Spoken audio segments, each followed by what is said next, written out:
একটু জায়গা রাখা যায় না? আমি পৃথিবীর অনেক উন্নত দেশে দেখেছি যে অ্যাপার্টমেন্ট বিল্ডিং 6 তলা 7 তলা, কিন্তু মিনিমাম 2 হাত মানে সামনে জায়গা আছে যেখানে শাক সবজি অন্যান্য গাছপালা লাগানো হয়।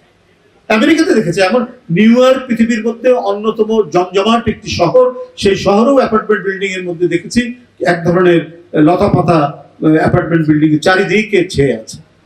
আমাদের এই ধরনের পরিকল্পনা নিতে হবে, না হলে আজকে দেখেন স্বয়ং ইউরোপে অপরিকল্পিত ডিজাইনের কারণে আগে তারা নিয়েছে, এখন আর না, এখন আর তারা করছেন না। আপনার এবারে আপনি জার্মান বলুন, ফ্রান্স বলুন, ইংল্যান্ড বলুন, হাজার হাজার মানুষ মারা গেছে শুধুমাত্র অত্যাধিক গরমে। বন উজাড়, নদীতে পানি নেই, খাল শুকিয়ে গেছে, বৃষ্টি আসবে কোত্থেকে, মেঘ উৎপন্ন হবে কোথা থেকে? আপনারা প্রতিদিন দেখবেন খবরে, যেখানে ফ্রান্সে, আমি প্যারিসে নিজে দেখেছি যে হোটেলগুলো তো ফ্যান পর্যন্ত নেয়, কারণ এমনই ঠান্ডার দেশ যে জুলাই মাসে ততটুকু গরম পড়ে, এটা সহ্যের মধ্যে।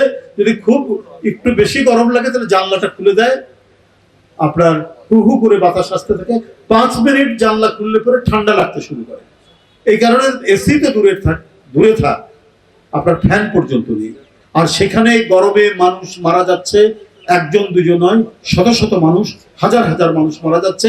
মানুষ গরমের চোটে নদীতে লাফ দিচ্ছে, সেই নদীর পানি এত গরম, সেই গরমে মানুষ মারা যাচ্ছে। পরিবেশ ভয়ঙ্কর রকম একটি পরিস্থিতির জায়গায় এসে দাঁড়িয়েছে গোটা বিশ্বব্যাপী। এই এখনো যদি আমরা সচেতন না হই, এখনো যদি আমরা এই ব্যাপারে প্রয়োজনীয় পদক্ষেপ না নেই, আমরা আসন্ন একটি ধ্বংসকে মোকাবেলা করার জন্য এখনো যদি আমরা প্রস্তুতি না নেই, তাহলে আমরা ভয়ঙ্কর বিপদের মধ্যে পড়ে যাব। আপনাদের সবাইকে ধন্যবাদ জানাচ্ছি।